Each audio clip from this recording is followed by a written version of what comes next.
से एक और मांग करूंगा, जब तक सड़क पुल का निर्माण नहीं हो रहा है तब तक हमको हेलीकॉप्टर की व्यवस्था भी कराई जाए, जिससे हमें गांव के लोग जो नाला पार करके आ रहे हैं, नदी पार करके। खबर मध्य प्रदेश के विंध्य के रीवा से है, जहां सिरमौर विधानसभा अंतर्गत ग्रामीण पहुंचे रहे जनसुनवाई, जिनके द्वारा मुख्यमंत्री से हेलीकॉप्टर से मांग की गई। वैसा था रीवा में विकास के तमाम दावा वादा किए जाते, लेकिन यह खबर अनोखी है और साथ में ग्रामीणों के द्वारा यह तक कहा गया कि पुल और सड़क चोरी हो गई है। तो विंध्य क्षेत्र गई है पहल बघेली न्यूज चैनल हम कनिष्ठ तिवारी अपना पंचन का सभी जनन का प्रणाम करी थे। शुरुआत करी थी पूरी खबर के, जहां बता दी कि रीवा के गढ़ा 138 गांव में विकास की रफ्तार धीमी पड़ गई। यहाँ सड़क और पुल के निर्माण रुका पड़ा है और ग्रामीण अब हेलीकॉप्टर की मांग कर रहे हैं। सिरमौर विधायक के द्वारा 12 फरवरी 2023 का 2,51,00,000 के सड़क के शिलान्यास किया रहा, लेकिन ठेकेदार और पीडब्ल्यूडी वालन के द्वारा मिट्टी डाल के काम अधूरा छोड़ देगा। ग्रामीणों के द्वारा प्रशासन से गुहार लगाई गए, लेकिन अनुसूचित जाति के बस्ती होने के कारण कोनो सुनवाई नहीं भय। सूचना के अधिकार में जानकारी मांगी गई, लेकिन जवाब नहीं मिला।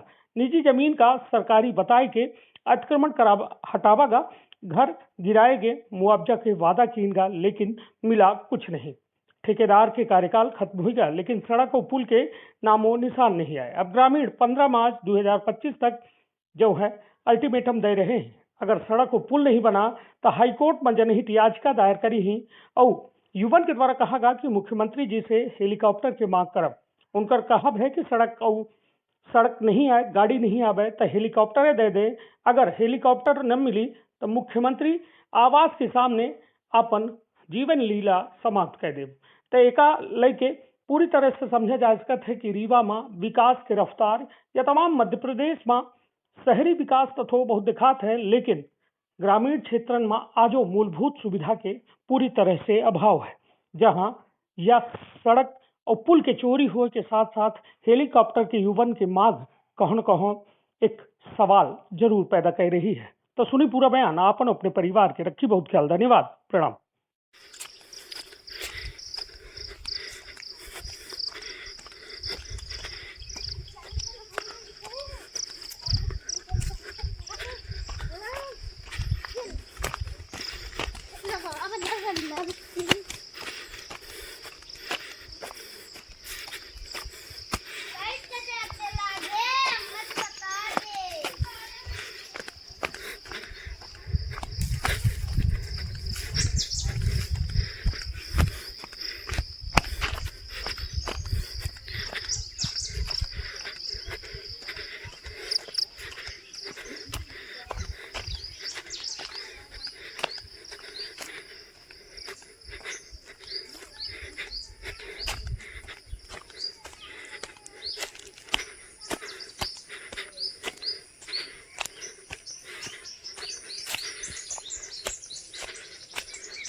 क्या नाम है आपका और क्या समस्या लेकर आज जन सुनवाई में आए? मेरा नाम धनेश शंकर है। मैं ग्राम पंचायत गाड़ा 138 जवा तहसील से हूँ। मैं यहाँ आज मंगलवार को जन सुनवाई में आया हूँ।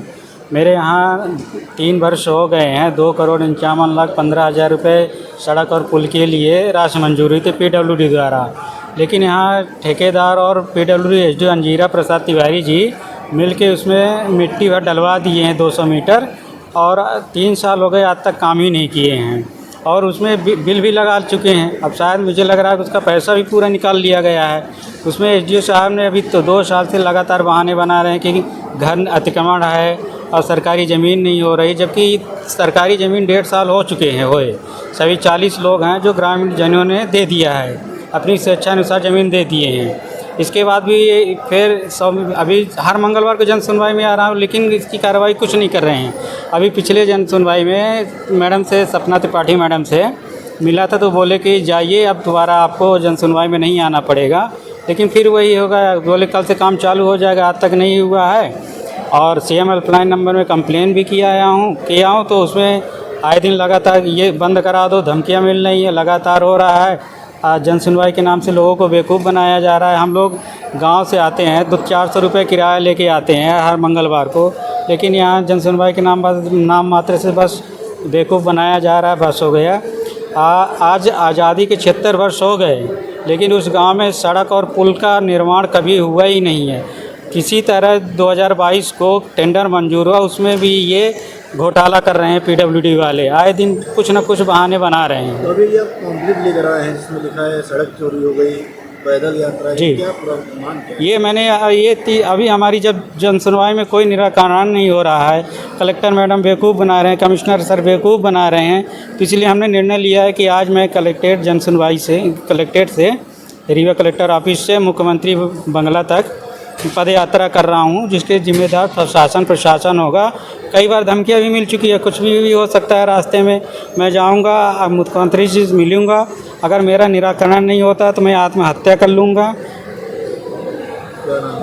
मेरा नाम दिनेश सोनकर है और मैं मुख्यमंत्री से एक और मांग करूंगा, जब तक सड़क पुल का निर्माण नहीं हो रहा है तब तक हमको हेलीकॉप्टर की व्यवस्था भी कराई जाए, जिससे हमें गांव के लोग जो नाला पार करके आ रहे हैं, नदी पार करके, उनको कम से कम जब सुविधा मिल जाए, इसके बाद जब बन जाएगी तो अपना हेलीकॉप्टर भी वापस कर लें।